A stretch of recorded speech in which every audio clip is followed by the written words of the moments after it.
esto nos habla precisamente de que no se está hablando de la historia, de cómo contar la historia, sino de la época, de por qué las cosas ocurren como ocurren.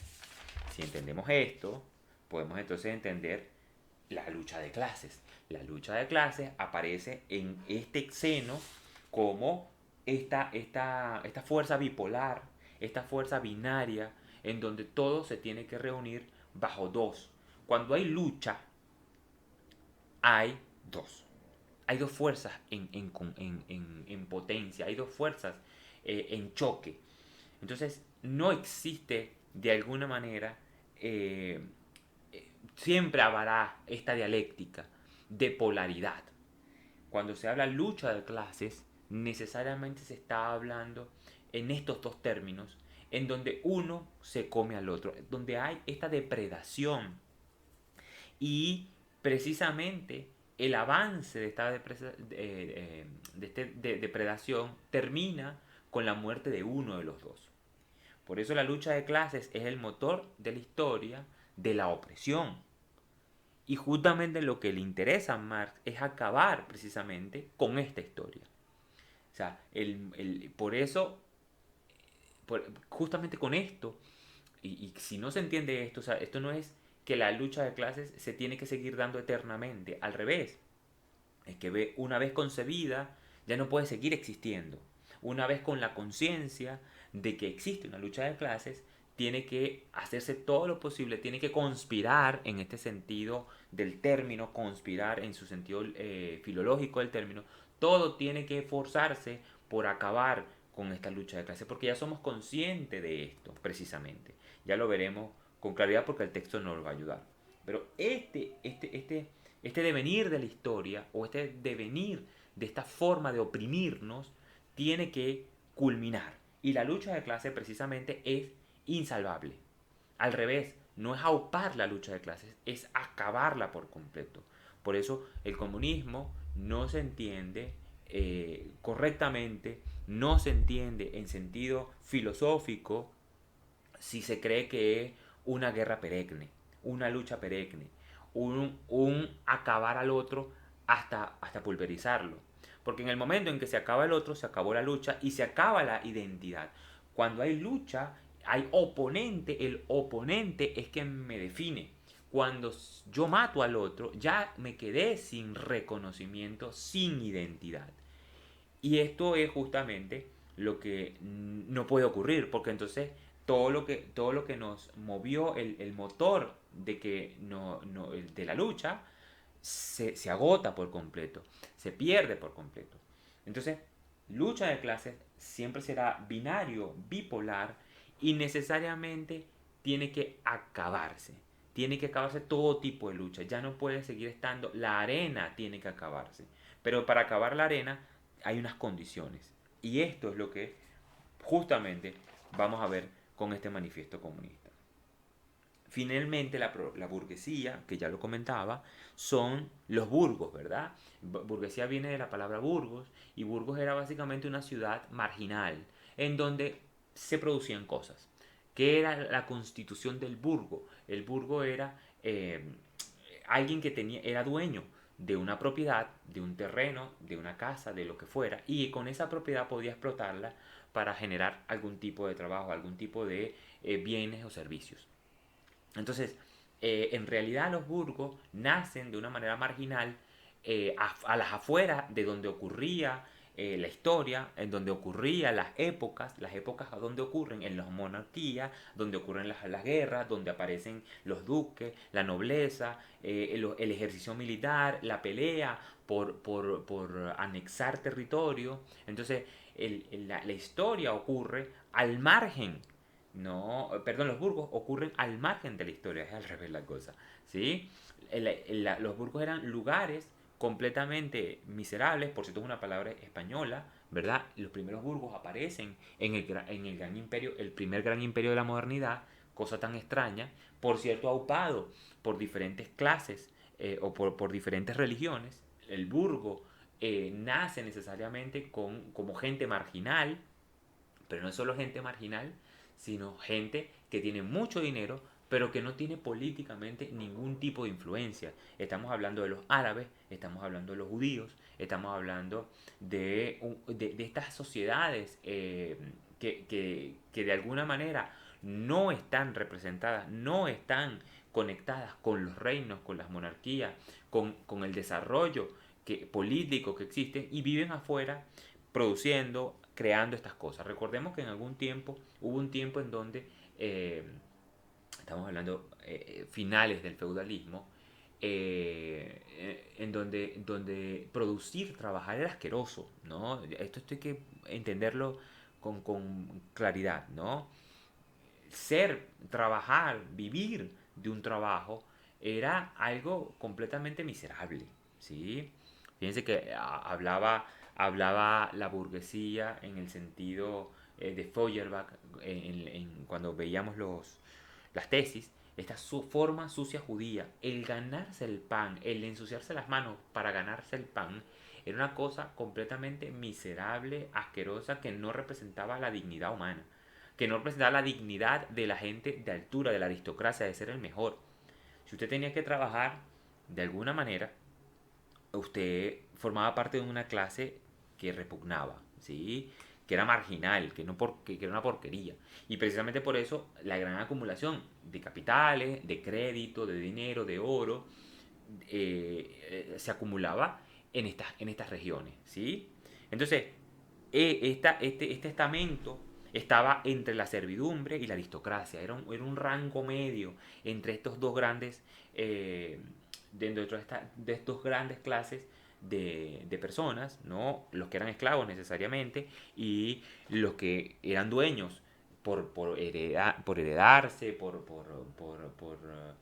ser nobleza, por tener un apellido, por haber nacido en tal o cual parte. Y finalmente, estos burgueses van a evolucionar en capitalistas. Estos capitalistas eh, tienen diferentes formas, ¿no? Los que han recibido educación, que son los que van a la universidad, que son los hijos de los que tenían dinero, ¿no? Los que podían pagar la universidad, los que de alguna manera se mantenían prestando los bienes o las propiedades que tenían, los prestamistas, los comerciantes que eran grandes, y estaban en esta idea de solo vender. Y finalmente el capitalista, que era el que podía tener grandes cantidades de valor, y esas cantidades de valor las podía producir o en dinero para el consumo de su vida, o en modos de producción, que sería seguir multiplicando el capital, ¿no? Producir más cosas. Y bueno, estaban en las fábricas, en los bancos. Estas clases, esta burguesía, de alguna manera se convertirá en el sujeto de la historia siglos después, es decir, en la Revolución Francesa. Recordemos que la Revolución Francesa nace, el motor de la Revolución Francesa, el sujeto de la historia de la Revolución Francesa son estos burgueses, ya he echado el cuento mil veces y no lo volveré a echar, pero ya lo saben correctamente, ¿no? El tercer estado, esta gente que no tenía nobleza, esta gente que no era militar, esta gente que era la responsable de que los bienes y servicios se movieran en Francia, pero que no tenían ninguna posibilidad política. Recuerden que la Revolución Francesa no solo nace con este aire, con estas cuatro grandes consignas, ¿no? La libertad, la fraternidad, la igualdad y la propiedad, sino nace impedido, o sea, en realidad el motor, la exigencia de estos burgueses era simplemente tener representación política. Por cierto, muy, muy al estilo británico, está influido en los británicos, que matan al rey, ponen un parlamento y después traen otra vez al rey. En Francia iba a pasar lo mismo. En Francia lo que ellos querían era una asamblea que pudiera tener política. Ellos lo que están pidiendo es una constitución, nada más. Que el rey no fuera un déspota, que el rey no enjuiciara, no legislara como le da la gana, sino que el rey estuviera sometido a algún tipo de regla. Y esto va a desembocar evidentemente otros, en otros acontecimientos, que por cierto en el 18 Brumario los veremos con claridad. Pero en todo caso, acá lo importante de entender es que estos tipos, estos burgueses, en realidad eran unos marginales, en realidad van ascendiendo poco a poco y logran derrocar con la fuerza de su lógica, con la fuerza de su forma de vivir, es decir, los modos de producción, a otro sistema. También ocurrieron varias cosas que hicieron que el sistema feudal también decayera. Y no fue la temporalidad. También hay azares en la historia, ¿no? La peste negra empujó a que el sistema feudal cayera en colapso, colapsara dentro. Y esto es lo que Marx empieza a darse cuenta para echar el cuento, para tener una narrativa, para poder dar causas y efectos de por qué el mundo está como está en 1848. Y finalmente el proletariado, que es las grandes masas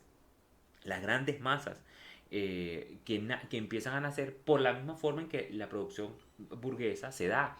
La propiedad privada, la propiedad burguesa, la forma de producir capitalista va a generar unas condiciones y estas condiciones serán, que ya las hemos visto y las vimos también en el manuscrito del 44, que la ciudad se impone como única forma de vivir, que el campo se viene abajo, que la agricultura no es posible, que la artesanía no es posible porque la forma industrial de producir desarticula por completo, ¿no? No tiene sentido producir de manera artesanal ni vivir del campo. O sea, no puedes vivir del campo, ya es imposible, se hace inviable, insostenible. Y la única manera de poder vivir es acercándote a la ciudad y siendo proletario. Entonces las grandes mayorías que, que no eran iguales, que no eran libres, que no eran fraternas y más aún, que no tenían, porque no tenían propiedad, hay que, hay que invertir las cuatro banderas, las cuatro consignas de la Revolución Francesa para entender por qué las grandes mayorías no podían formar parte de esa revolución, no podían ser parte de esa revolución, no eran burgueses ni podían gozar de los beneficios de la burguesía. Precisamente es lo que lleva entonces a Marx a manifestar esta forma. Pero para que este proletariado logre ser sujeto de la historia, tiene que tener conciencia de sí mismo y convertirse en comunista. Si el proletariado no llega a comunista, no podrá ser sujeto de la historia, y si no hay sujeto de la historia no habrá revolución, y si no hay revolución, todo seguirá en el viejo orden, es este mismo orden que ha instaurado la burguesía. Y por lo tanto se mantendrá la lucha de clases y por lo tanto se mantendrá la sepultura y el parricidio. Y este loop seguirá siendo eterno y nunca terminará. Entonces, efectivamente, ¿a dónde va con todo este manifiesto comunista? Bueno, que el proletariado, que las grandes mayorías puedan tener conciencia de clase y por lo tanto elevarse, llegar a ser comunista, y al ser comunista podrá hacer la revolución que acabará de una vez por todas la lucha de la opresión. Esta lucha de oprimidos y opresores. Entonces, el proletariado, que es el resultado, sí, el producto del modo de producir burgués, del modo de producir capitalista, tiene que ser consciente. Si no es consciente y si no, al ser consciente, mover la forma de asociarse, la forma de relacionarse, la forma de construir objetivos, entonces no podrá avanzar la historia. La historia se quedará estancada.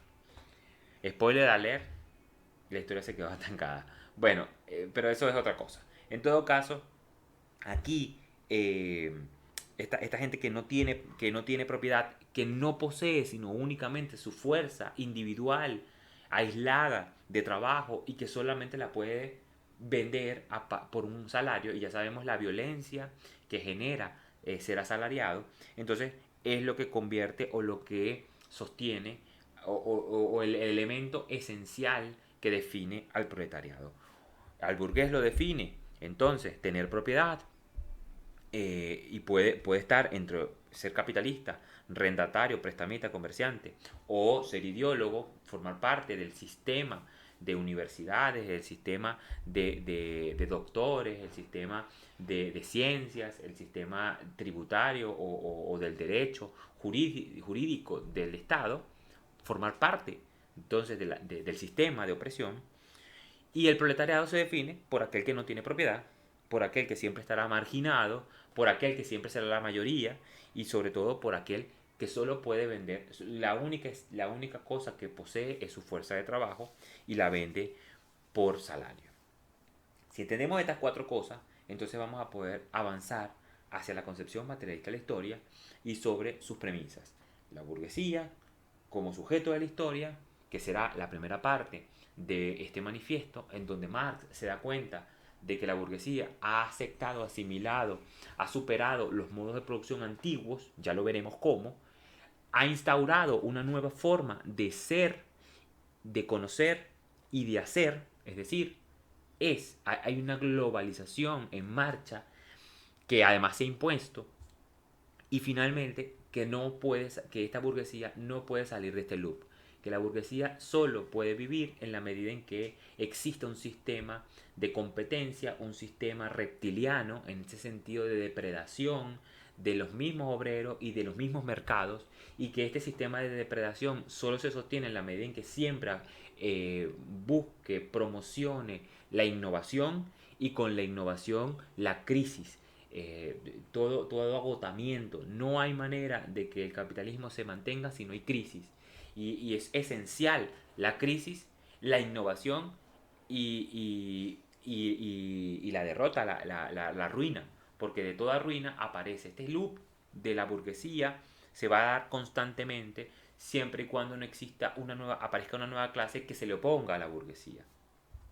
Y esta nueva clase, para Marx está clarísimo, es el proletariado. Entonces, ¿qué es lo que vamos qué es lo que vamos a ver en el siguiente audio y que va hacia el final, al examen parcial? Pues evidentemente, entrar en el manifiesto directamente, ver cuál es el hilo conductor lógico que nos lleva al manifiesto y finalmente cómo se concibe el comunismo en este manifiesto y cuál es el desarrollo final, la superación final de esta historia de opresores y oprimidos, esta historia de la